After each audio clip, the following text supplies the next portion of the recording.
వికారాబాద్ జిల్లా పరిగి మండలం చిగిరాల్పల్లి గ్రామంలో గత 10 సంవత్సరాల క్రితం నుండి ఇల్లు లేక స్వచ్ఛ భారత్ పథకం ద్వారా వచ్చిన బాత్రూమ్ లో నివాసం ఉంటుంది ఓ మహిళా వృద్ధురాలు. ఆ బాత్రూమ్ కూడా శిథిలావస్థకు చేరుకుంది. ఇటీవల విస్తారంగా కురిసిన వర్షాలకు బాత్రూమ్ లో నీరు చేరి ఆ వృద్ధురాలికి ఇబ్బందులకు గురిచేసింది.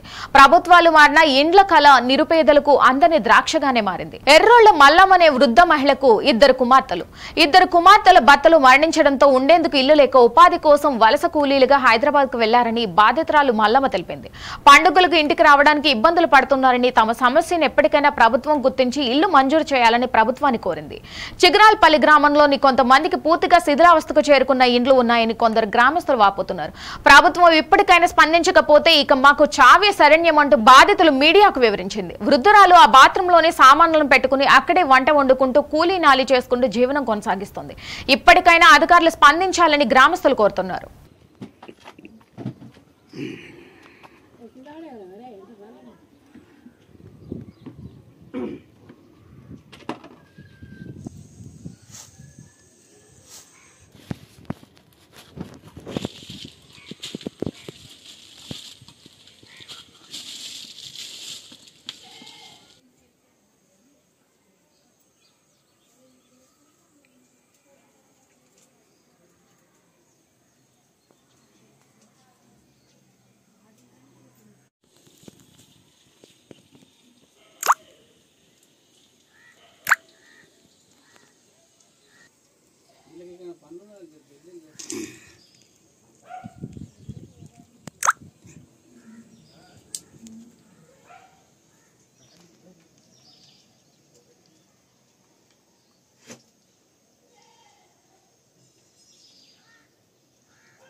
నా ఊరు చిగులపల్లి.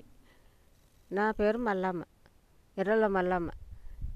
ఈ వానల వర్షంలో ఇంట్లోనే నేను ఈ బాత్రూంలోనే బతుకుతున్నాను.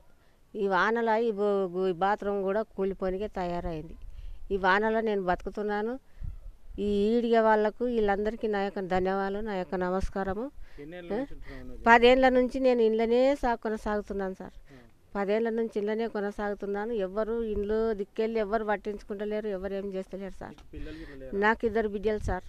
నాకు ఇద్దరు బిడ్డలు ఈ తలం లేక నా బిడ్డలు హైదరాబాద్లో బతుకుతున్నారు సార్. వాళ్ళకు పిల్లలు ఇంటికి రండి అమ్మా అంటే మనకి ఇల్లు లేదమ్మా, ఏడుందమ్మా అని పండగలకు వస్తలేరు, పబ్బాలకు వస్తలేరు సార్. ఎట్లనో లేక కొనసాగుకుంటూ నేను ఒక్కదాన్ని బతుకుతున్నా సార్. అక్కడ నేను ఇక్కడ, అక్కడ నేను ఇక్కడ, ఎక్కడన్నా బతుకుతున్నాం సార్.